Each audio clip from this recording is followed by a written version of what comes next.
بسم الله الرحمن الرحيم واتقوا فتنة لا تصيبن الذين ظلموا منكم خاصة واعلموا أن الله شديد العقاب. قال المؤلف والمفسر رحمه الله تعالى عذاب النفع بعلومه وعلومكم في الدارين آمين إلى أن قال. حديث آخر قال الإمام أحمد أيضا حدثنا يحيى بن سعيد عن زكريا حدثنا عامر رضي الله تعالى عنه قال سمعت النعمان بن بشير رضي الله تعالى عنه يخطب يقول وأومأ بإصبعه إلى أذنه يقول مثل القائم على حدود الله والواقع فيها والمدهن فيها كمثل قوم ركبوا سفينة فأصاب بعضهم أسفلها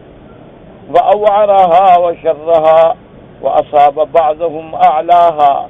فكان الذين في أسفلها إذا استقوا الماء مروا على من فوقهم فآذوهم فقالوا لو خرقنا في نصيبنا خرقا فاستقينا منه ولم نؤذ من فوقنا فإن تركوهم وأمرهم هلكوا جميعا وإن أخذوا على أيديهم نجوا جميعا. انفرد بإخراجه البخاري دون مسلم فرضاه في الشركة والشهادات والترمذي في الفتن من غير وجه عن سليمان بن مهران الأعمش عن عامر بن شراحيل الشعبي به. اب مفسر رحمۃ اللہ علیہ سورۃ الانفال کی اس آیت میں جس میں اللہ نے حکم دیا ہے اپنے بندوں کو کہ ایسے فتن سے بچو کہ جو سب کو اپنے عذاب میں اور مصیبت میں لے لے، اس پہ دلائل کا ذکر فرما رہے ہیں جو احادیث مبارک صلی اللہ علیہ وآلہ وسلم سے ثابت ہیں. ان میں یہ حدیث مبارک ہے اور یہ حدیث مبارک جو ہے بڑی صحیح حدیث مبارک ہے اور سیاہ میں بھی ہے. یہ حضرت نعمان ابن بشیر سے حضرت عامر رضی اللہ تعالی عنہ فرماتے ہیں کہ میں نے حضرت نعمان ابن بشیر رضی اللہ تعالی عنہ سے سنا وَأَوْمَأَ بِإِصْبَعَيْهِ إِلَىٰ أُذْنِهِ، یعنی اشارہ بھی کیا گیا. دیکھو ان کانوں سے میں نے سنا، تو یہ ایک بات کو مزید پختہ کرنے والی بات تھی کہ سمعت نعمان ابن بشیر رضی اللہ تعالی عنہ وَأَوْمَأَ بِإِصْبَعَيْهِ إِلَىٰ أُذْنَيْهِ. تو یہ ہوتی ہے تاکید، یعنی یہ نہ کہا جائے کہ مجھے ان کی طرف سے بات پہنچی ہے یا کسی نے نقل کی ہے، بلکہ فرماتے ہیں کہ میں نے براہ راست خود سنی ہے ان کانوں کے ساتھ. اور حضرت نعمان ابن بشیر رضی اللہ تعالی عنہ خطبہ دے رہے تھے اور فرما رہے تھے، اور انہوں نے فرمایا کہ مثل القائم علی حدود اللہ، ایک بندہ ہے جو اللہ کے حدود پہ قائم ہے، مضبوطی سے پکڑ رکھا ہے، اور ایک بندہ ایسا ہے والواقع فیہا کہ ان حدود کو توڑ ڈالا ہے اور گناہوں میں مبتلا ہو گیا ہے. اور ایک ہے مداہن. مداہن کا معنی کہ خاموش ہے، نہ تو وہ حدود توڑ رہا ہے اور نہ توڑنے والوں کو روک رہا ہے. تو اسلام میں مداہنت جو ہے یہ بھی بہت بڑا جرم ہے کہ آدمی گناہ ہوتا ہوا دیکھے، آدمی منکرات ہوتے ہوئے دیکھے، آدمی بدعات ہوتے ہوئے دیکھے اور ان پہ انکار نہ کرے، مداہن بن کے بیٹھا رہے. اسی طرح بعض روایات مبارک میں اتنے سخت وعید بھی آئے ہیں کہ میرے آقا نے حبیب کبریا سیدنا محمد مصطفیٰ صلی اللہ علیہ وسلم نے فرمایا کہ جو عالم جس کے پاس حق کا علم موجود ہو اور وہ اس کو ظاہر نہ کرے اس ضرورت پہ، تو اس کی مثال ایسے ہوگی جیسے کہ شیطان گنگا شیطان ہو. آپ نے فرمایا جیسے شیطان اور گنگا ہو، تو اس کی مثال بھی ایسے ہے. تو اسی لیے یہ ضروری ہے ہر بندے کے لیے، اور یہ ذمہ داری صرف علماء کی نہیں ہوتی، یہ ذمہ داری صرف اہل علم کی نہیں ہوتی، بلکہ میرے آقا نے لفظ عام فرمایا ہے کہ من رآ منکم منکرا. تو من جو ہے علی عمومہا، اب اس میں کیٹیگری ہے کہ اگر وہ حاکم ہے اس کے پاس طاقت ہے فلیغیرہ بیدہ فإن لم یستطع فبلسانہ فإن لم یستطع فبقلبہ وذلک اضعف الایمان او کما قال رسول اللہ صلی اللہ علیہ وسلم کہ اللہ نے اگر طاقت دی ہے تو پھر قوت و طاقت سے برائی کو مٹا ڈالو، اگر طاقت مٹانے کی نہیں ہے تو زبان سے مٹانے کی کوشش کرو، اگر یہ بھی نہیں ہے تو پھر دل میں برائی کو برا سمجھو اور اس سے نفرت کرو۔ اور نفرت کا معنی یہ نہیں ہوتا کہ اچھا جی ہم اس کام کو برا سمجھتے ہیں، برے سمجھنے کے اثرات تو ظاہر ہوں نا، جیسے آگ کو آپ برا سمجھتے ہیں تو آگ سے بچتے ہیں، اگر آپ کو بارش اچھی لگتی ہے تو بارش میں بھیگتے ہیں، تو اس کو اگر آپ برا سمجھ رہے ہیں تو ان سے تعلق توڑیں، دور ہو جائیں، ہٹ جائیں۔ تو آپ نے فرمایا کہ یہ تین لوگوں کی مثال ایسی ہے، کمثل قوم رکبوا سفینۃ فاصاب بعضهم، اور اس کے بعد فرماتی ہیں کہ ان کی مثال ایسی ہے کہ جیسے ایک جماعت ہے کشتی میں سوار ہوئے تو بعض لوگوں کو کشتی کا نیچے والا حصہ ملا، جو نیچے بالکل نیچے اسفلھا واعورھا، اور وہ اچھا بھی نہیں ہوتا، اوارھا یعنی بالکل خراب ہوتا ہے، چونکہ نیچے تو پانی کے زیادہ قریب ہے نا، تو سمندر کے اثرات اور اس کے اور برا ہوتا ہے۔ وَأَصَابَ بَعْضَهُمْ أَعْلَاهَا، اور بعض لوگوں کو اس کی اوپر کا حصہ ملا ہے۔ وَكَانَ الَّذِينَ فِي أَسْفَلِهَا، وہ لوگ جو اس کشتی میں نیچے والی جانب بھی ہیں، اذا استقوا الماء مروا على من فوقهم، ان کو جب پانی کی ضرورت ہوتی تو وہ اوپر جا کے کشتی میں اوپر والی منزل سے پانی لیتے، تو جب پانی لینے کے لیے جاتے تو لازمی بات ہے کہ اوپر والوں کو تکلیف ہوتی، ان کو پریشانی ہوتی کہ دیکھو جی ہر وقت آ رہے ہیں اور پانی لے رہے ہیں اور ہمارے آرام میں خلل آ رہا ہے۔ اب نیچے والوں نے سوچا کہ بھئی یہ اوپر والے ہمارا بار بار آنا جو ہے برا سمجھتے ہیں، تو چلو ہم ایسا کر دیتے ہیں کہ لو خرقنا من فی نصیبنا خرقا، کہ نیچے والا حصہ جو ہے یہ تو ہمارا ہے، اگر ہم اس میں سوراخ کر لیں اور ہم نیچے سے پانی لے لیا کریں بلا وجہ اوپر والوں کو تکلیف نہ پہنچائیں تو ہمارا مسئلہ حل ہو جائے گا۔ تو اب میرے آقا نے حبیب کبریا سیدنا محمد مصطفیٰ صلی اللہ علیہ وسلم نے فرمایا فَإِن تَرَكُوهُمْ وَأَمْرَهُمْ هَلَكُوا جَمِيعًا، اگر انہوں نے ان کو چھوڑ دیا کہ بھی خرق کرو نیچے سے تو پانی تو کشتی میں آ جائے گا، تو نتیجہ یہ نکلے گا کہ صرف نیچے والے نہیں ڈوبیں گے، اوپر والے بھی ڈوب جائیں گے۔ حالانکہ اوپر والوں نے تو سوراخ نہیں کیا، اوپر والوں نے تو کشتی کو نہیں توڑا، لیکن اگر انہوں نے ان کو نہ روکا تو ہلاکوا جمیعا وان اخذوها نجوا جمیعا، اور اگر انہوں نے ان کو روک لیا بدبخت تو یہ کیا کر رہے ہو، تم نے پانی لینا ہے اوپر سے لے لو، لیکن یہ کیا ہے کہ تم نیچے سے سوراخ کر کے سب کو ہلاک کرنا چاہتے ہو۔ تو آپ نے فرمایا کہ اس کی مثال بھی ایسے ہے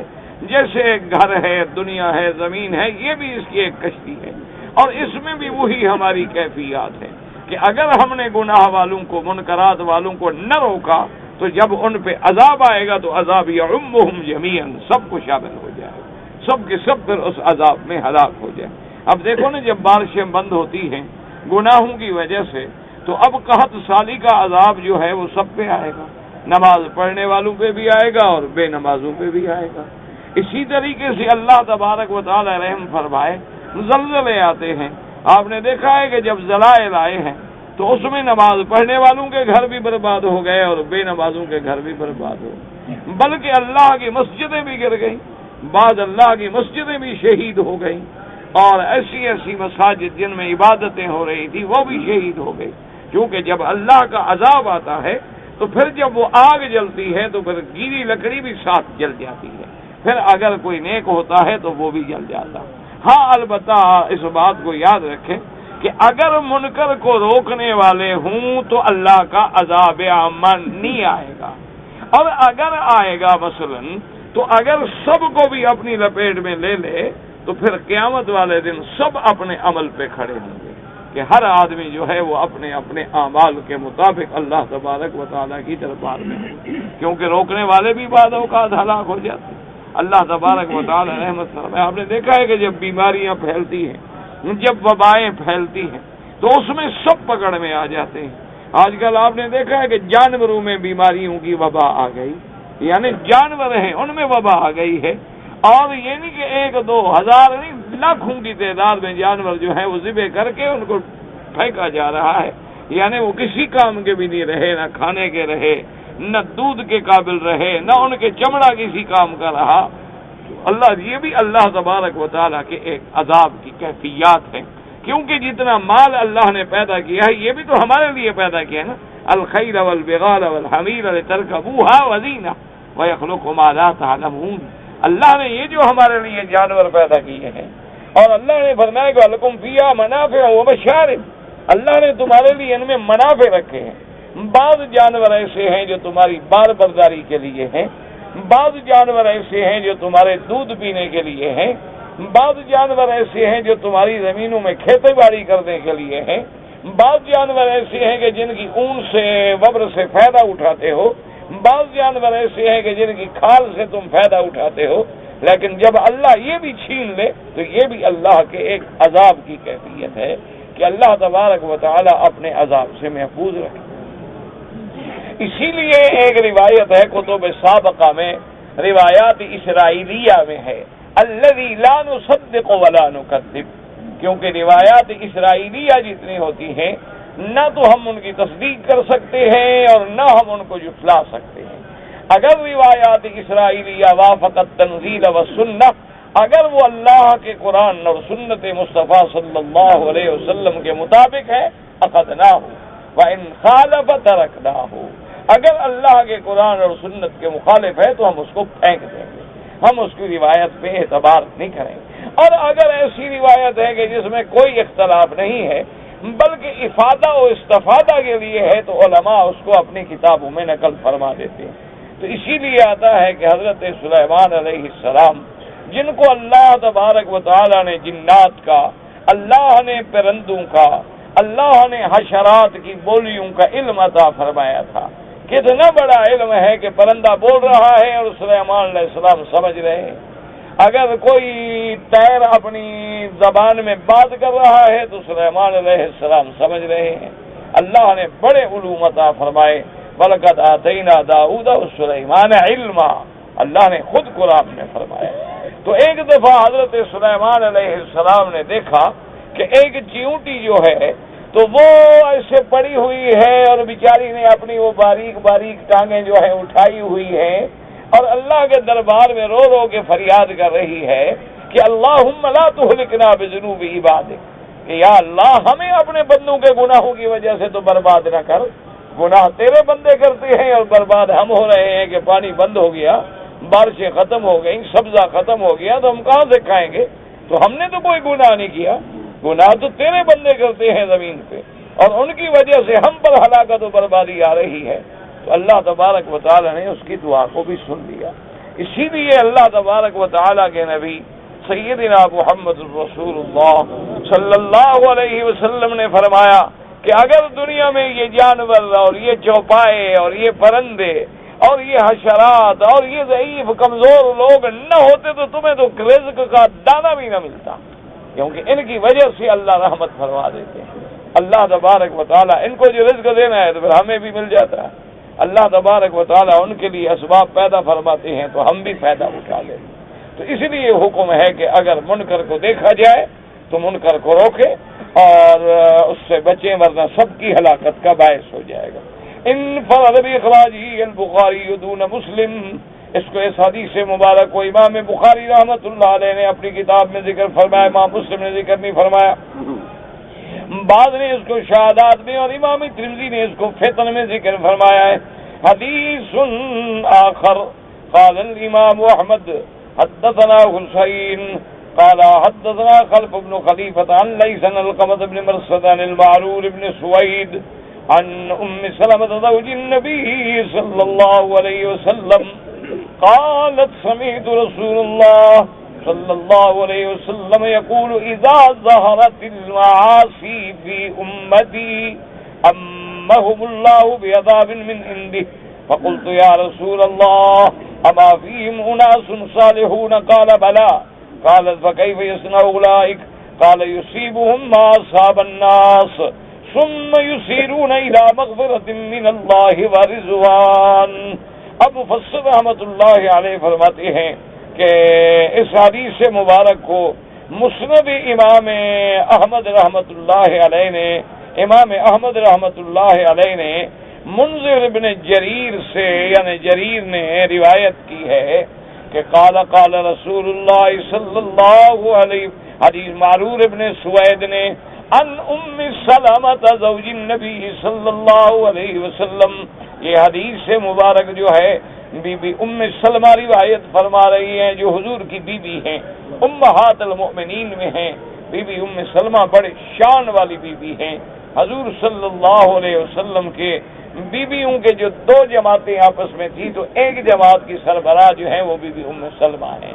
رضی اللہ تعالی عنہا۔ تو بی بی ام سلمہ فرماتی ہے قالت سمعت رسول اللہ صلی اللہ علیہ وسلم،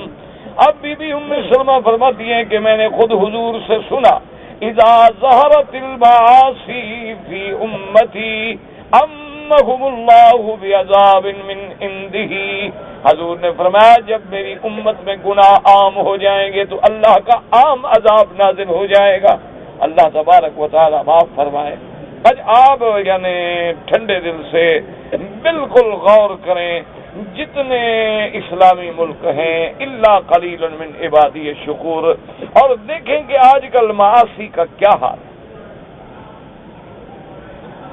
یعنی اللہ معاف فرمائے کہ زنا، گانا، موسیقی، ناچ،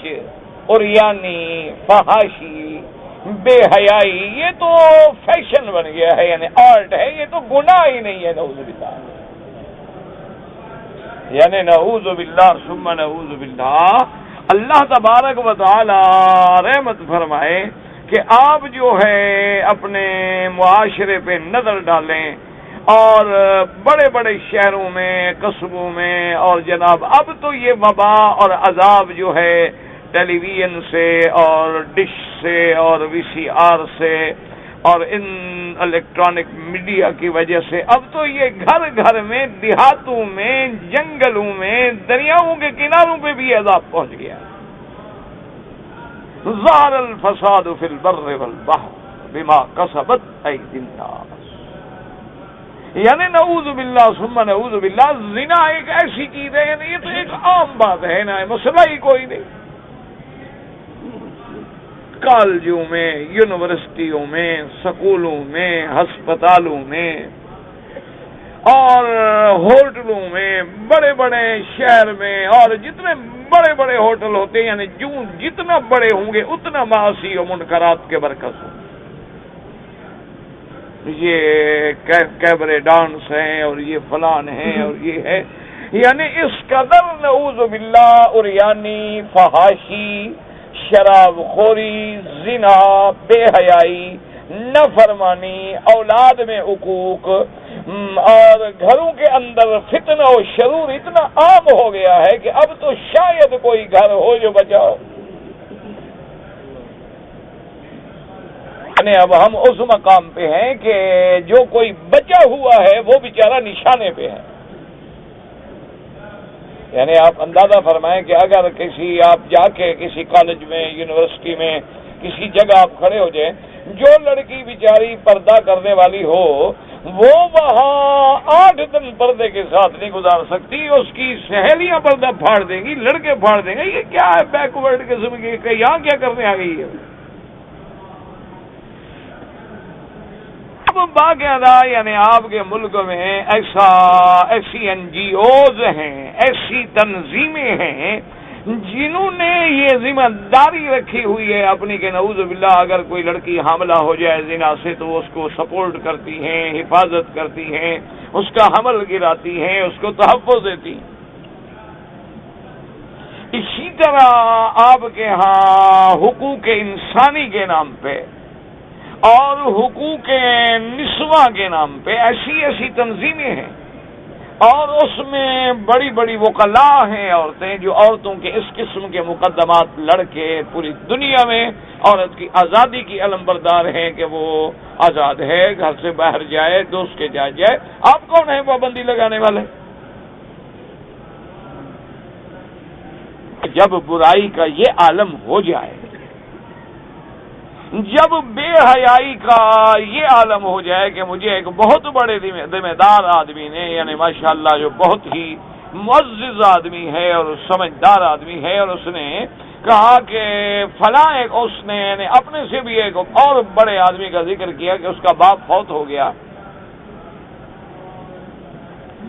تو میں اس علاقے کے، چونکہ وہ بہت بڑے لوگ بھی تھے اور ہمارا ان سے تھوڑا بہت سلام بھی تھا، تو میں نے کہا چونکہ ان کا والد فوت ہو گیا ہے تو تعزیت کرنا جو ہے یہ تو شریعت کا بھی حکم ہے اور ویسے بھی ہمیں جانا چاہیے، تعلق کا بھی تقاضا ہے۔ تو کہتے ہیں کہ بھئی میں، حالانکہ کافی یعنی وقت گزر گیا تھا، میں باہر تھا، جب آیا تو میں تعزیت کے لیے اس کے پاس گیا، تو فطری بات ہے کہ آدمی جب شادی میں جاتا ہے تو ماحول خوشی کا پیدا کرتا ہے، قدرتی بات ہے نا، جب آپ کسی کی شادی کی دعوت پہ جا رہے ہوں تو لازمی بات ہے اچھے کپڑے پہنیں گے، اچھا لباس پہنیں گے، ہنستے کھیلتے خوش ہو کے جائیں گے، خوشی کی تقریب ہے۔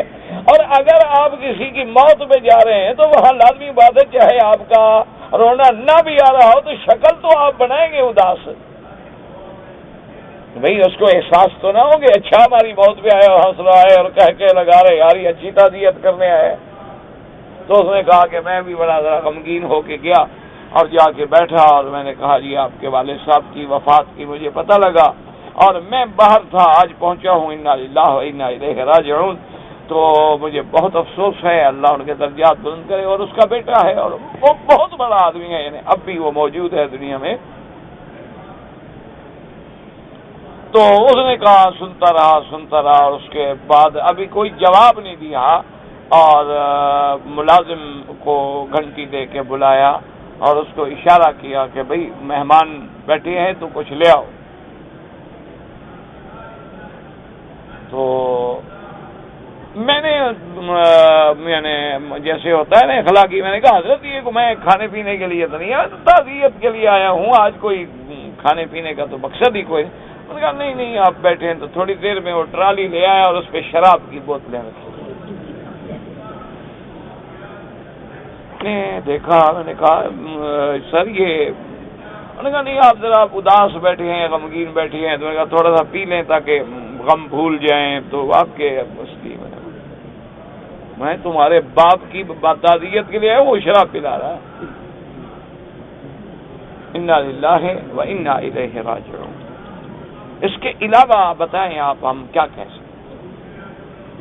اچھا اب یہ تو ایک عام رواج ہو گیا ہے نا جی، مثلا کسی کا بھائی فوت ہو گیا ہے، بیٹا فوت ہو گیا ہے، باپ فوت ہو گیا ہے، گھر میں کوئی موت ہو گئی ہے، بیوی ہے، بہن ہے، بیٹی ہے، یہ اب عام رواج ہے کہ وہ فوراً جو بڑے آدمی ہیں نا جی فوراً ان کو 2 گولیاں نشے کی کھلا کے سلا دیں اور جی ان کو دماغ پہ بوجھ نہ ہو۔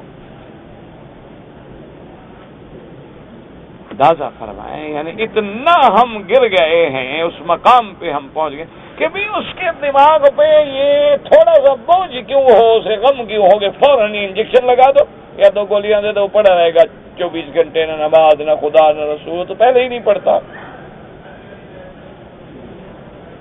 یہ اس کے غم کا مداوا ہے، علاج ہے۔ اللہ کے نبی تو رو رہے ہیں نا، آپ کی بیٹی کا بیٹا جب فوت ہوتا ہے اور جب ابراہیم فوت ہوتے ہیں حضور تو رو رہے ہیں کہ واللہ انا بفراقک یا ابراہیم لمحزونون، اور نے فرمایا مجھے اللہ کی قسم ہے میرے بیٹے ابراہیم تمہارے غم میں، تمہاری جدائی میں ہم اداس بیٹھے ہیں، لیکن ولا نقول الا کما یحب ربنا ویرضا، لیکن ہم زبان سے کچھ نہیں کہہ سکتے مگر وہ جو اللہ کا حکم ہے، انا للہ وَإِنَّا إِلَيْهِ رَاجِعُونَ۔ اور اللہ نے قرآن میں یہی فرمایا ہے کہ وَبَشِّرِ الصَّابِرِينَ الَّذِينَ إِذَا أَصَابَتْهُم مُّصِيبَةٌ قَالُوا إِنَّا لِلَّهِ وَإِنَّا إِلَيْهِ رَاجِعُونَ أُولَٰئِكَ عَلَيْهِمْ صَلَوَاتٌ مِّن رَّبِّهِمْ وَرَحْمَةٌ وَأُولَٰئِكَ هُمُ الْمُهْتَدُونَ۔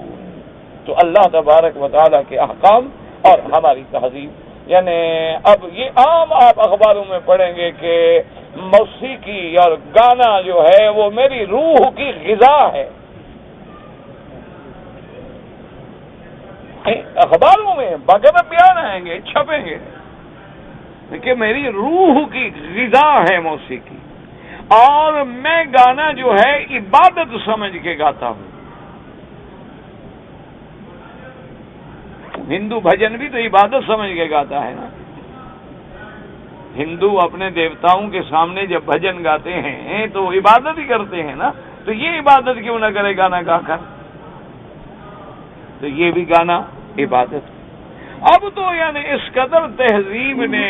یلغار کی ہے کفر کی تہذیب نے کہ مسلمان گھروں میں جب شادیاں ہوتی ہیں تو لڑکیاں پوچھتی ہیں جی وہ پھیرے تو نہیں ہوئے؟ وہ جی ہندو پھیرے دیتے ہیں،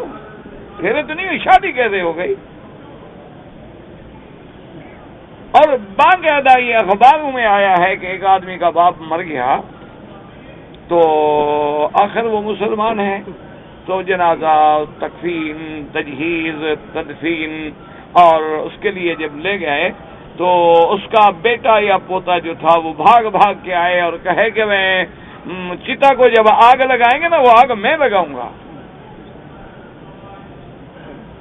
کیونکہ ہندو آگ لگاتا ہے، وہ روز یہی فلم دیکھتا ہے، وہ کہتا ہے میں نے بھی باپ کو آگ لگانی ہے. اس نے کبھی مسجد میں جنازہ پڑھا ہے کہ اس کو پتا ہو کہ جنازہ کیا ہوتا ہے؟ اس غریب کو پتا ہے کہ دعائے جنازہ کیا ہے. جب باپ کو نہیں آتی، ماں کو نہیں آتی، دادا کو، بچے کہاں سے پڑھ لیں گے؟ نہیں، یہ تو اب عام بات ہو گئی ہے نا کہ اگر کسی آپ بڑے گھر میں جائیں اور ان کا بچہ آئے اور گھر میں آ کے بیچارہ بھول کے کہہ بیٹھے نا السلام علیکم، تو فوراً ماں باپ کہیں گے کیا بیوقوف آدمی، کیا کر رہے ہو؟ السلام علیکم صاحب، کیا تم نے پکا رکھے؟ آج گئے تھے تم شاید کسی مولوی کے پاس بیٹھ گئے ہو. انا للہ و انا الیہ. اب اس کے علاوہ آپ بتائیں کیا کر سکتے ہیں؟ آپ خود اندازہ فرمائیں. یعنی آپ چلو میں کہتا ہوں دور نہ جائیں، اسی کعبۃ اللہ میں کھڑے ہو جائیں، ایمان سے کہیں کہ اللہ کے کعبے میں آنے والے میری بیٹیاں، میری بہنیں، میری بچیاں جو ہیں حرم میں آ رہی ہیں، ایمان سے کہیں کہ ان کا فیشن، ان کا برقع، ان کے پرس، ان کے چلنے کے انداز، ان کا میک اپ، ان کے پرفیوم میں بھڑکے ہوئے کپڑے، اور جناب پھر ہاتھ میں سٹائلش قسم کے پکڑے ہوئے جوتے، ایمان سے کہیں دیکھیں کیا یہ اللہ کے کعبے میں آ رہی ہے، فیشن شو میں شرکت کے لیے آ رہی ہے؟ دل سے باہر دور کیوں ہو جائیں، یہی کھڑے ہو جائیں، مدینہ شریف چلے جائیں، حضور کی مسجد کے باہر کھڑے ہو جائیں. کسی ایک دکان پہ چلے جائیں، ذرا میری بیٹیوں کا زیور دیکھ لیں، فیشن دیکھ لیں، کیا کیا خرید رہی ہیں.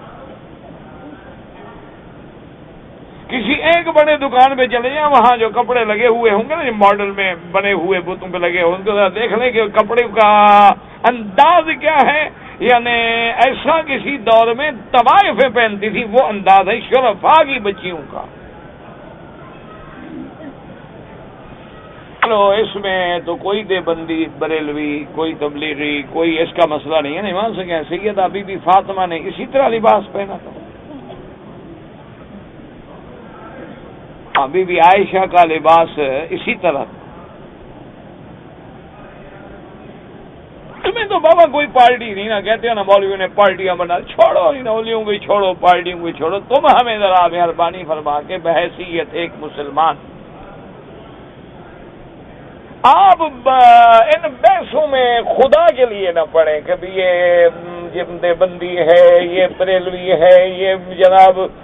پکا سنی ہے، یہ کچا سنی ہے، یہ آدھا سنی ہے. یہ جو ہے نا خدا کے لیے ان کو اپنے گھروں میں رہنے دیں. یہ خود ماشاءاللہ مجتہد ہے اور مسئلہ خود بیان کر لیتا ہے، ان کو اللہ کے لیے نہ چھیڑیں. بس مجھے آپ ذرا ٹھنڈے دل سے بتائیں کہ حضور کی ساری جماعت میں اصحاب رسول اللہ کے لاکھوں صحابہ میں، لاکھوں پروانوں میں، یہ جو ہمارا نوجوان لباس پہن کے آیا ہے کعبے میں، کسی طرح صحابہ نے پہنا تھا؟ یہ ٹی شرٹ اور شرٹ اور ٹائٹ پینٹیں، ٹراؤزر، یہ پجامے ایسے کہ اللہ معاف فرمائے، بعض بوڑھے بوڑھے آدمی سفید داڑھی ہے، ایسا تنگ پاجامہ پہنا ہوتا ہے کہ سجدے میں جو سارا بدن نظر آ رہا ہے، پر ململ کا کرتا ہے، نیچے پاجامہ ہے، اوپر کرتا جو ہے وہ ململ کا ہے، لون کا ہے، اور بہت برباد. کے لیے ذرا غور کریں. کتنے ہمارے نوجوان ہیں، عرب بھی ہیں، اجمی بھی ہیں، باہر والے یہاں والے بھی، نیچے صرف انہوں نے انڈر ویئر پہنا ہوا ہے اور اوپر عربی توپ ہے، پورا بدن نظر آ رہا ہے، لائٹ کے سامنے کھڑا ہو جائے بالکل ننگا کھڑا ہے. اسی طرح یہ نوجوان بچہ جب سکول سے آتا ہے، نیچے انڈر ویئر ہے، تو آپ خود کو چھوڑیں ان پارٹیوں کو اور فرقہ بندیوں کو. مجھے تو اللہ ہے، یعنی دکھ ہوتا ہے کہ آج بھی ہم ان مسائل پہ جو صرف اعلیٰ اولا اور مستحبات میں تھے، یعنی اصول بھی نہیں، فروعی مسائل پہ قوموں کو، امتوں کو لڑا رہے ہیں اور ایک دوسرے کے خلاف محاذ بنا رہے ہیں. پہلے لوگوں کو جہنم سے تو بچاؤ. آج حیرت ہوگی آپ کو کہ سکھ داڑھی رکھتا ہے، یہودی داڑھی رکھتا ہے، محمد الرسول اللہ کا امتی نہیں رکھتا. ایمان سے کہو، حیر ہونے کا مقام کہ نہیں؟ بالکل ٹھنڈے دل سے، یعنی یہودی داڑھی ہے اور داڑھی پہ پابند ہے وہ بدبخت. سکھ پابند ہے داڑھی کا، اور داڑھی ہے اور بال ہیں اور پتہ نہیں اس کا بھی حساب ہی نہیں، میٹر کے حساب سے ہے. لیکن حضور کا کلمے پڑھنے والا، عشق رسول کا دعویٰ کرنے والا اور حضور کی محبت میں ڈوبنے والا، حضور کی نعتیں سن کے جھومنے والا داڑھی مڈاتا ہے. اب ذرا ٹھنڈے دل سے مجھے بتائیں کہ حضور کے ایمان سے یہ چھوڑیں مولوی مکی بولو، کیا مولوی مکی کیا ہے، ڈھیلے کا آدمی بھی نہیں. تو آپ مجھے خدا کے کعبے میں ایک سچی بات بتائیں، حضور کے کس صحابی نے داڑھی پہ اس طرح پھروایا؟ ہاں جی، کسی کا نام آتا ہے آپ کو؟ اللہ کے لاکھوں پیغمبر گزرے، کسی نے داڑھی کٹوائی؟ ٹھنڈے دل سے تم بتا، اس میں کیا جھگڑا ہے مولوی کا؟ آپ نے اپنے علم میں کوئی ایسا امام مجتہد محدث اللہ کا ولی سنا ہے جو داڑھی منڈواتا ہو؟ آخر ہم کس کے طریقے پہ چل رہے ہیں؟ ذرا مجھے یہ تو بتائیں نا کہ یہ داڑھی منڈانے کا فیشن کہاں سے ہمیں ملا کہ بال الٹے، مانگ الٹی، داڑھی پہ اس طرح، نیچے پینٹ، اوپر شرٹ، ہاتھ میں سگار یا سگریٹ، یہ کس کی شکل ہے؟ صحابہ کی ہے، انبیاء کی ہے، متقین کی ہے، صالحین کی ہے، اولیاء اللہ کی ہے، عباد اللہ المقربین کی ہے. یہ کن کی شکل ہے؟ خدا کے لیے کعبے میں اپنے دامن میں غور کر کے سوچو. اور اللہ فرماتے ہیں کہ تم جس کی شکل بناؤ گے قیامت میں اس کے ساتھ کھڑا کروں گا. اب آپ خود فیصلہ کریں. اگر تو انبیاء کی شکل ہے الحمدللہ، صحابہ کی ہے الحمدللہ، تابعین کی ہے الحمدللہ، تبع تابعین کی ہے الحمدللہ، اولیاء اللہ کی ہے الحمدللہ، چلو کسی کے ساتھ تو کھڑے ہو جائیں گے نا. اور اگر ان میں سے کسی کی نہیں ہے بلکہ فاسقین کی ہے، کافرین کی ہے، منکرین کی ہے، ظالمین کی ہے، تو قیامت میں من تشبہ بقوم فہو منہم. پھر کیا ہوگا؟ آپ کہیں جی ہم نے کو مرنا ہے کہ ہمیں قیامت کا فکر ہو؟ ہمیں تھوڑا مرنا ہے، مریں گے مولوی، ہم تھوڑے مریں گے. یہ تو جو مولوی ہے نا رات میں قرآن پڑھتے ہیں یہی مریں گے بس. انہوں کا اعتقاد ہے قیامت کا. اور کس نے دیکھی، کون سنا، کہاں کی قیامت، کہاں کی آخرت، کہاں کی قبر، کہاں کا عذاب قبر اور کہاں کا حساب. انا للہ و انا الیہ راجعون. ہمیں تو بھائی بس اس کے علاوہ کوئی بس میں نہیں ہے. جب دکھ ہوتا ہے تو علاج انا للہ و انا الیہ راجعون، اور کوئی نہ حل ہے، نہ طاقت ہے، نہ قوت ہے، نہ استطاعت ہے. حدیث آخر قال الامام احمد.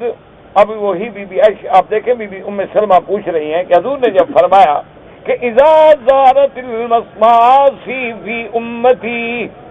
امهم اللہ بعذاب من عنده،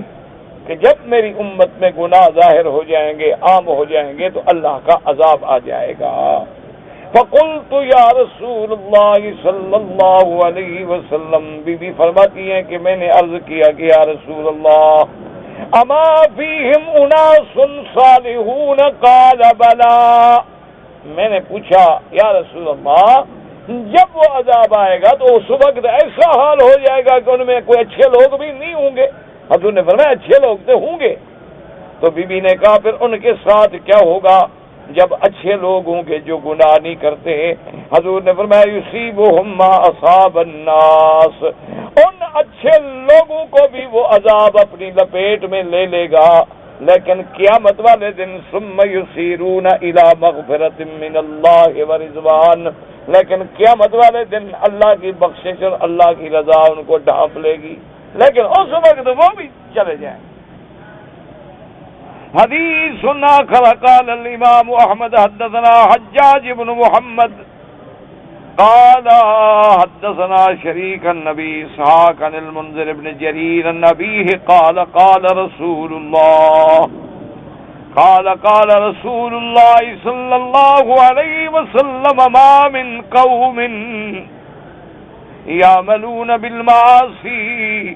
وفیہم رجل اعز منہم وامنع لا یغیرہ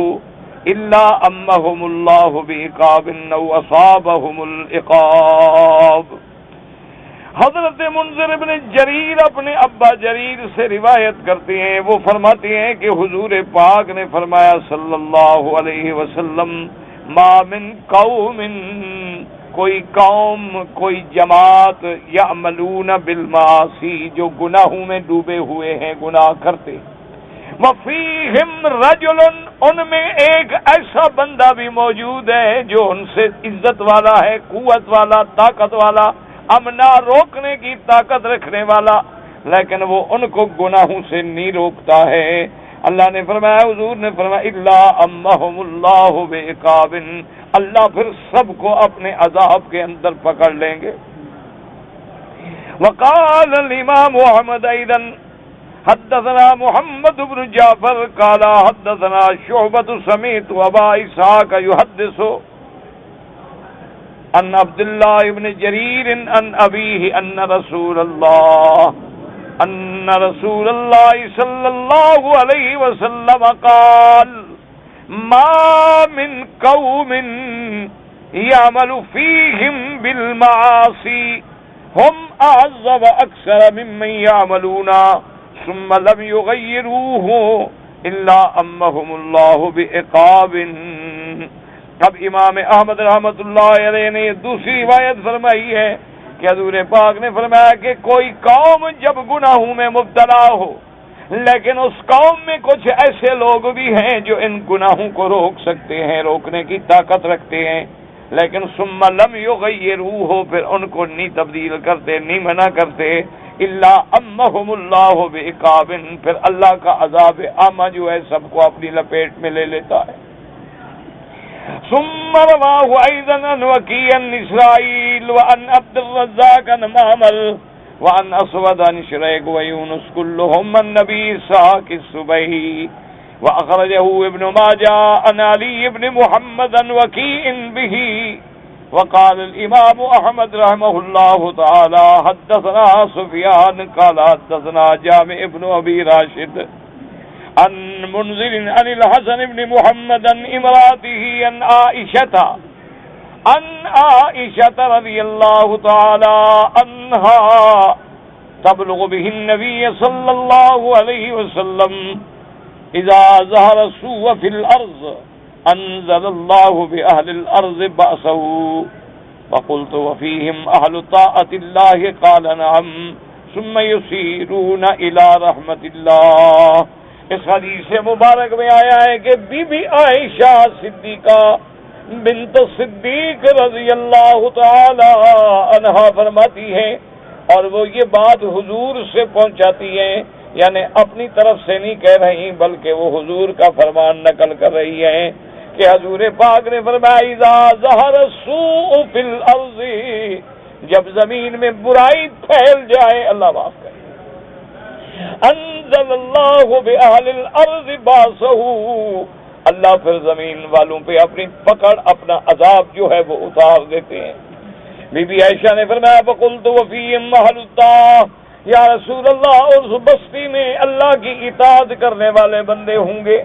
حضور نے فرمایا وہ بھی ہوں گے، لیکن جب عذاب آئے گا تو ان کو بھی پکڑ لے گا. پھر قیامت والے دن ہر کوئی اپنے عمل کے مطابق اللہ کی مغفرت کی طرف جائیں گے. تو اس لیے یاد رکھیں کہ جس بستی میں، جس شہر میں، جس ملک میں جب گناہ عام ہو جائے اور جن کو اللہ نے طاقت دی ہے وہ اس گناہ سے نہ روکیں، یا دعوت یا زبان سے بھی دعوت کا کام نہ کریں یا تبلیغ نہ کریں، تو پھر نتیجہ یہ نکلتا ہے کہ اللہ تبارک و تعالیٰ کے عذاب عامہ آ جاتے ہیں. ایمان سے کہیں ٹھنڈے دل سے، اس سے بڑا عذاب کیا ہوگا کہ ایک کونے سے لے کر ایک وہ بھی دور تھا کہ مشرق سے لے کر مغرب تک اور شمال سے لے کر جنوب تک، یعنی 40 لاکھ مربع میل سے زیادہ پر اسلام کا پرچم لہراتا تھا، اور اسلام کا نام سن کے بڑے بڑے بادشاہوں کے دل دہل جاتے تھے. یعنی وہ ایک بہت بڑا مشہور واقعہ ہے جس میں حضرت عمر نے تھپڑ مارنے کا حکم دیا تھا، تو وہ اپنے علاقے کا گورنر تھا، کوئی چھوٹا موٹا آدمی نہیں تھا، لیکن وہ خود کہتا ہے کہ مجھے جب حضرت عمر کے دربار میں لے جایا گیا تو حضرت عمر کا پتہ دربار کیا تھا کہ آپ مٹی پہ بیٹھے ہوئے تھے، اینٹیں بنا رہے تھے، مٹی پہ بیٹھے ہوئے، آپ نے چادر باندھی ہوئی ہے، قمیض کوئی نہیں، سر پہ کپڑا کوئی نہیں، اینٹیں بنا رہے ہیں بیت المال کی. اور وہ کہتا ہے کہ میں نے بڑے بڑے دربار دیکھے ہیں لوگوں کو، لیکن میں جب حضرت عمر کے سامنے گیا تو میں کانپ. یعنی آپ اندازہ کریں، ایک وہ وقت تھا اور آج ایک وقت یہ ہے کہ کافروں کا کتا مر جائے نا، کتا، اس کا بھی وہ بدلہ لیتے ہیں. مسلمان جتنے مر جائیں کو پوچھنے والا بھی ہے.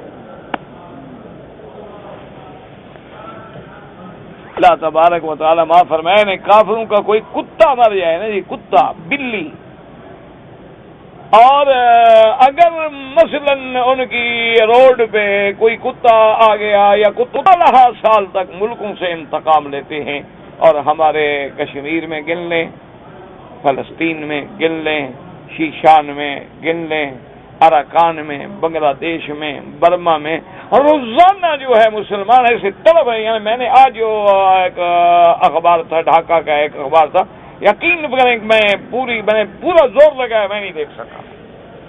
اب میں خبر بھی پڑھنا چاہتا تھا لیکن میری ہمت نہیں ہوئی دیکھنے کی کہ کیسے نوجوان بچوں کی لاشیں پڑی. آخر وہ بھی تو کسی کی اولاد ہے نا، ان کا بھی تو کوئی ماں باپ ہے. انا للہ و انا الیہ. اور اس کی وجہ کیا ہے؟ وجہ یہی ہے ہمارے گناہ اور ہمارے معاصی، جس کی طرف ہماری توجہ ہی نہیں ہے. اس کے بعد جناب فرماتی ہے وَاذْكُرُوا إِذْ أَنْتُمْ قَلِيلٌ مُسْتَضْعَفُونَ فِي الْأَرْضِ تَخَافُونَ أَنْ يَتَخَطَّفَكُمُ النَّاسُ فَآوَاكُمْ وَأَيَّدَكُمْ بِنَصْرِهِ وَرَزَقَكُمْ مِنَ الطَّيِّبَاتِ لَعَلَّكُمْ تَشْكُرُونَ. يُنَبِّهُ تَعَالَى عِبَادَهُ الْمُؤْمِنِينَ عَلَى نِعَمِهِ عَلَيْهِمْ وإحسانه إليهم حيث كانوا قليلين فكسرهم ومستضعفين خائفين فكفاهم ونصرهم وفقراء آلة فرزقهم من الطيبات واستشكرهم فأطاعوه وامتثلوا جميع ما أمرهم وهذا كان حال المؤمنين حال مقامهم بمكة قليلين مستخفين مزدهدين يخافون أن يتخطفهم الناس من سائر بلاد الله من مشرك ومجوسي ورومي كلهم أعداء لهم لقلتهم وعدم قوتهم. اب اللہ تبارک و تعالیٰ اپنے ایمان والے بندوں کو تنبیہ فرماتے ہیں کہ بظاہر خطاب جو ہے اصحاب رسول اللہ کو ہے صلی اللہ علیہ وسلم، لیکن حکم عام ہے. اللہ اپنی نعمتیں اور اللہ اپنے احسان جتلاتے ہیں کہ جب تم بہت تھوڑے تھے پھر ہم نے تم کو زیادہ کر دیا. تم تھوڑے آدمی تھے، کتنے مسلمان تھے، پھر ہم نے تمہیں کیسے بڑھا دیا. اور تم ضعیف تھے، تم ڈرنے والے تھے، پھر ہم نے تمہیں قوت دی اور تمہاری مدد کی. وفقراء آلتن، تم غریب تھے، محتاج تھے. فرزقهم من الطیبات، ہم نے تمہیں پاکیزہ اور حلال رزق عطا فرما کے تمہارا رزق بڑھا دیا. فَأَطَاعُوهُ، ولیکن صحابہ نے بھی اطاعت کی، صحابہ نے بھی اللہ کے جمیع اوامر کے احکامات پہ چلے. وَهَذَا كَانَ حَالُ الْمُؤْمِنِينَ، اور یہ اس آیت میں جو قصہ ہے یہ مومنوں کا حال ہے جب صحابہ مکے کے اندر تھے. مکی زندگی میں صحابہ کا یہ عالم تھا، قلیلین مستخفین، عدد کے اعتبار سے بھی تھوڑے تھے، ڈرنے والے تھے، بالکل فقیر تھے. یخافون ان یتخطفهم الناس، اور ڈرتے تھے کہ پتہ نہیں ہمیں لوگ اچک لیں گے، کیونکہ مشرک بھی ان کے دشمن تھے، مجوسی بھی ان کے دشمن تھے، رومی بھی ان کے دشمن تھے. اس وقت کی ساری جو بڑی بڑی طاقتیں ہیں وہ صحابہ کی دشمن تھیں. کلہم اعداء لہم، تمام کفار صحابہ کے دشمن تھے. لقلتہم وعدم قوتہم، کیونکہ صحابہ کا عدد بھی تھوڑا تھا، طاقت بھی کوئی نہیں تھی، ہتھیار سامان بھی کوئی نہیں تھا. فلم يزل ذلك دابهم حتى أذن الله لهم في الهجرة إلى المدينة فآواهم إليها وقيد لهم أهلها آووا ونصروا يوم بدر وغيره وواصوا بأموالهم وبذلوا بهجهم في طاعة الله وطاعة رسوله صلى الله عليه وسلم. اب مفسر رحمۃ اللہ علیہ فرماتی ہیں کہ مومنین صحابہ کا یہ حال تھا. پھر اس کے بعد اللہ نے ان کو اجازت دی، اللہ تبارک و تعالی نے اذن دیا ان کو ہجرت کا. اور پھر مومنین نے ہجرت کی مدینہ منورہ کی طرف، اور جب مدینہ منورہ میں آئے تو اللہ نے ان کو پھر ٹھکانہ دیا، اللہ تبارک و تعالی نے ان کی مدد کی. اور اللہ نے یوم بدر میں اور اس کے علاوہ بھی مدد فرمائی. اور مدینے والوں نے اپنے مال، اپنی جائیداد، اپنی سب کچھ جو تھا اللہ کی طاعت اور اللہ کے رسول کی طاعت میں خرچ کر دیا. اب اللہ نے ان کو طاقت و قوت عطا فرمائی. اللہ یاد دلاتے ہیں کہ میرے بندے ان حالتوں کو یاد کر کے تم اللہ کا شکر کرو، اللہ کی فرما برداری کرو، اور یہ سمجھو کہ یہ سارا انعام جو ہے اللہ کی طرف سے ہے. اس لیے فرماتے ہیں قال قتادة ابن دعامة السدوسی رحمہ اللہ فی قولہ تعالی واذکروا اذ انتم قلیل مستضعفون فی الارض قال كان هذا الحي من العرب اذل الناس ذلا واسقاه عيشا واجواه بطونا واراه جلودا وابينه زلالا من عاش منهم عاش شقيا ومن مات منهم ردا في النار يؤكلون ولا يأكلون والله ما نعلم قبيلا من هذه أهل الأرض يومئذ كانوا وشر منزلا منهم حتى جاء الله بالإسلام. حضرت قتادہ ابن دعامۃ السدوسی فرماتے ہیں کہ یہ مثال ہے اس وقت کے عرب کے معاشرے کی کہ کان ھذا الحی من العرب، یہ عرب جو تھے اس وقت یعنی اسلام سے پہلے، اذل الناس ذلا، سب سے زیادہ ذلیل تھے، سب سے زیادہ شقی تھے، اور سب سے زیادہ بھوکے تھے، کپڑے نہیں تھے، سب سے زیادہ ننگے تھی. وَأَبْيَنُهُ ضَلَالًا، اور سب سے کھلے گمراہ تھے کہ کوئی بتوں کی عبادت کرائے، کوئی ننگے طواف کرائے. اور اس کے بعد کہتے ہیں من عاش منہم عاش شقیًا، جو ان میں زندہ تھا وہ بالکل بدبختی کی زندگی گزار رہا تھا، اور ومن ماتا، اور جو مر گیا وہ بھی جہنم میں گیا چونکہ کافر تھے اور مشرک تھے۔ اور اس کے بعد کہتے ہیں یؤکلون بلا یاکلون، لوگ ان کو کھاتے تھے، وہ کسی کو نہیں کھا سکتے تھے چونکہ کمزور تھے۔ واللہ ما نعلم قبیلا من حاضر اہل الارض، کہتا ہے خدا کی قسم ہے کوئی قبیلہ اس وقت زمین میں ان سے زیادہ ذلیل نہیں تھا، حتی جاء اللہ بالاسلام فمکن به فی البلاد ووسع به فی الرزق وجعلهم به ملوکا علی رقاب الناس۔ اب مفسر فرماتے ہیں کہ حضرت قتادہ نے فرمایا کہ اللہ نے پھر دین اسلام بھیجا، اللہ نے اپنا نبی محمد مصطفیٰ صلی اللہ علیہ وسلم کو بھیجا، اللہ نے پھر ان کو ان شہروں میں جما دیا، اللہ نے ان کے رزق میں برکت دی، اللہ نے پھر لوگوں کی گردنوں پہ ان کو بادشاہ بنا دیا۔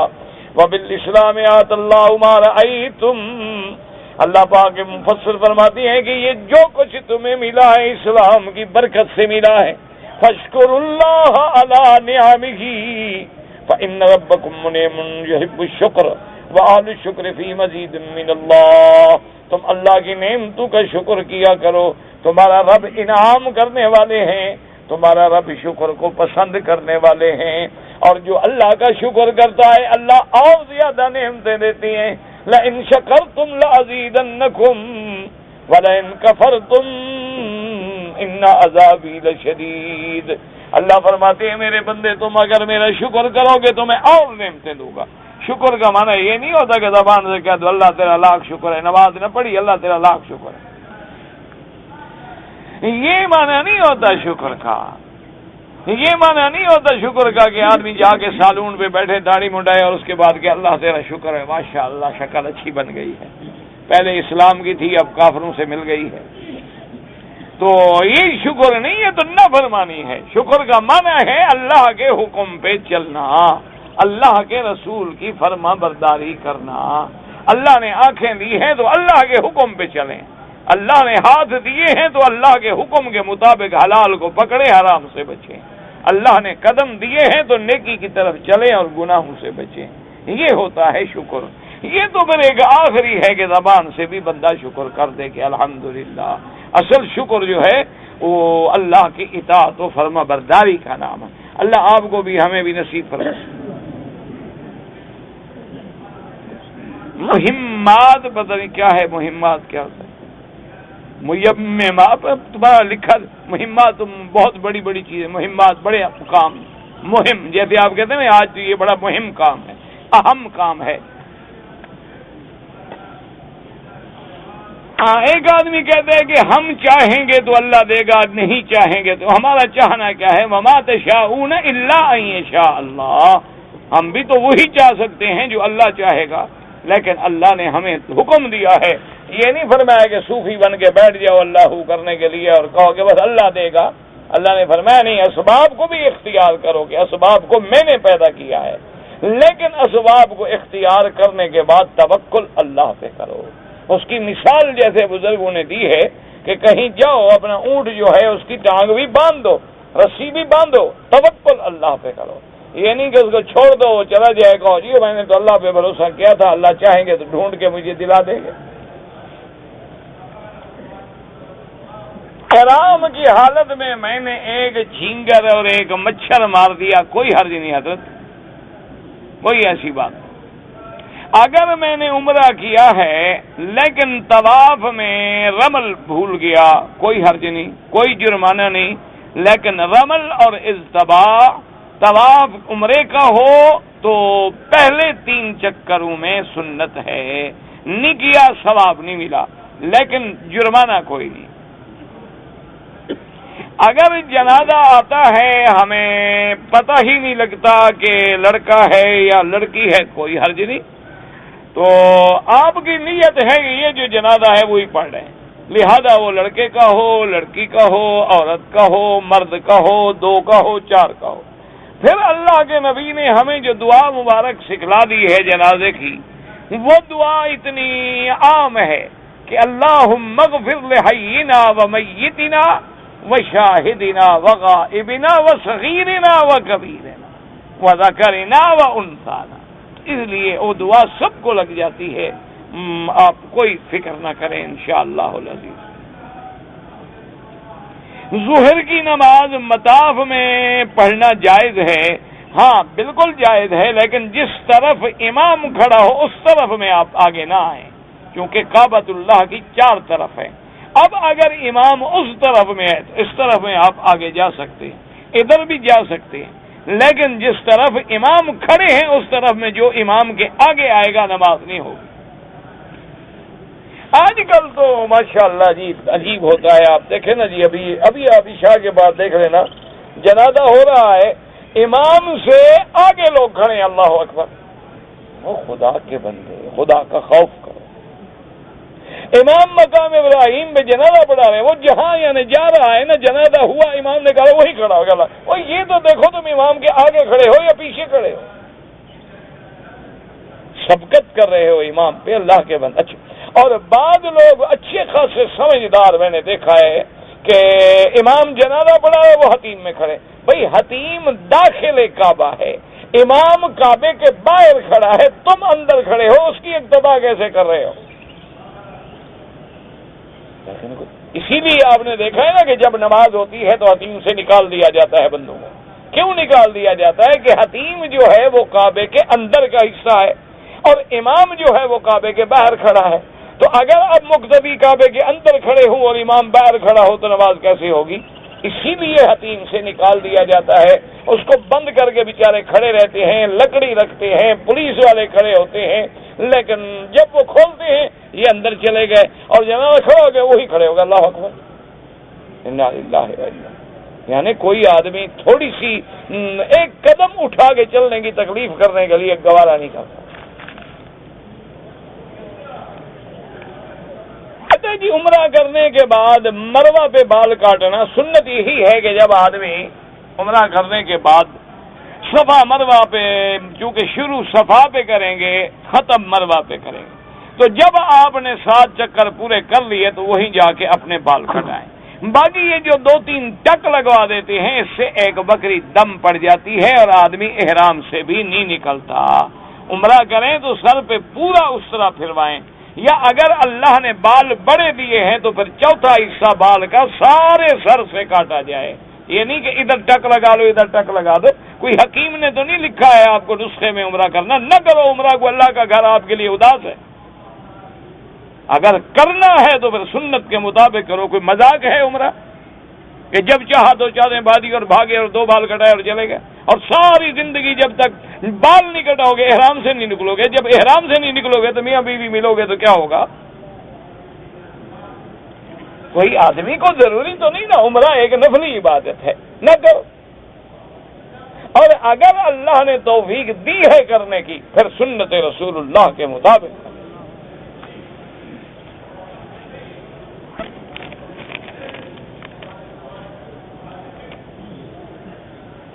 آدمی اپنی زندگی میں اس خوف سے کہ میرے بعد لوگ میری اولاد کو، میری بیٹیوں کو میری جائیداد یا وراثت نہیں دیں گے، اگر وہ زندگی میں تقسیم کر دے شریعت کے مطابق تو کوئی منع نہیں، کوئی منع نہیں کہ عالم دین کے بعد جا کے پوچھ لو کہ مثلا میری بیوی ہے، بیٹیاں ہیں، فلاں ہے، فلاں ہے، فلاں ہے، ان کے شریعت میں کتنا حصے ہیں، پھر جتنی آپ کی جائیداد ہے اس کے مطابق آپ نے اپنی زندگی میں ان کو انتقال کر دی، بڑی اچھی بات ہے۔ مرنے کے بعد تو سب دے جاتے ہیں نا، تو کوئی ایسا مسئلہ نہیں، گناہ کیا، اچھی بات ہے کہ فتنے سے بچ گئے۔ کہتا ہے جی عورت مرغی ذبح کر سکتی ہے، آج کل تو مردوں کو ذبح کر دیتی ہیں بابا۔ اگلے دن اخبار میں نہیں تھا ایک عورت نے اپنے خاوند کو مار دیا، یہ 3-4 روز پہلے اخبار میں تھا، انہوں نے کہا یہ شادیاں بڑی کرتا ہے تو ایک ہی دفعہ انہوں نے شادی کرا دی، جان چھوٹی۔ تو بہرحال جناب مرغی کو کیوں نہیں ذبح کر سکتی؟ عورت بندہ نہیں ہے، انسان نہیں ہے، وہ بالکل حلال ہے۔ اگر کوئی آدمی رفع یدین نہیں کرتے ہیں ان کی بھی نماز ہو جاتی ہے۔ باقی حدیثیں دیکھنی ہیں الحمدللہ تو کسی بھی حدیث کی کتاب میں سیاستہ میں آپ کتاب الصلاۃ کھول کے وہ حدیثیں پڑھ لیا کریں اور اللہ کے لیے امت کو اکٹھا رہنے دیں۔ حرم کے حدود میں کرایہ نہ لیا جائے، یہ ایک قول ہے، فتویٰ اس پہ ہے کہ کرایہ لینا بھی جائز ہے، مکان بیچنا بھی جائز ہے، ایجار کرنا بھی جائز ہے، فتویٰ ائمہ کا اسی پہ ہے۔ ایک قول ہے کہ بھی چونکہ یہ مسجد الحرام ہے اور اللہ کے گھر میں اب اندر والے باہر والے برابر ہیں، اس کو سامنے رکھ کے بعض علماء نے، ورنہ حضرت عمر نے خود خرید و فروخت فرمائی، اور حضور پاک نے جب حج پر کے تشریف لے آئے تو صحابہ نے پوچھا کہ یا رسول اللہ صلی اللہ علیہ وسلم، حج کے بعد آپ مکے میں کہاں قیام فرمائیں گے؟ آپ نے فرمایا ہمارا کوئی گھر بچا ہے، وہ تو ہمارے چچے کے بیٹوں نے بیچ دیے، تو اب لہذا خیمہ لگائے، ہم خیمے میں رہیں گے اور کہاں رہیں گے؟ تو حضور صلی اللہ علیہ وسلم نے، جسے آج کل معابدہ کہتے ہیں نا، اسی جگہ پر پھر حضور پاک نے قیام فرمایا خیمے میں۔ تو اس لیے جمہور ائمہ کا فتویٰ جو ہے وہ اسی پہ ہے کہ مکان بنانا، خریدنا، لینا، کرایہ سب جائز ہے۔ ان کو کرایہ دے رہی ہے کمپنی یا حکومت یا موظف ہیں کہ بھئی آپ کو ایک تنخواہ کے بسن 16,000 ریال کرایہ ہے تاکہ تم فلیٹ لے لو، وہ 16,000 کا فلیٹ لے لیں گے، حج میں 2 کمرے 16,000 کے چڑھا لیں گے، ایک میں بیٹھے رہیں گے۔ جب مالک کو پتہ لگے گا کہ اللہ کا بندہ خود بھی بیٹھے رہا ہے، پیسے بھی کما لیے، وہ 16 کا 26 کر دے گا، یہ انشاءاللہ اگلے سال پھر 3 کمرے 26 میں چڑھا دیں گے، وہ اگلے سال 36 کر دے گا۔ یہ ساری مہربانی ہمارے گناہوں کی ہے۔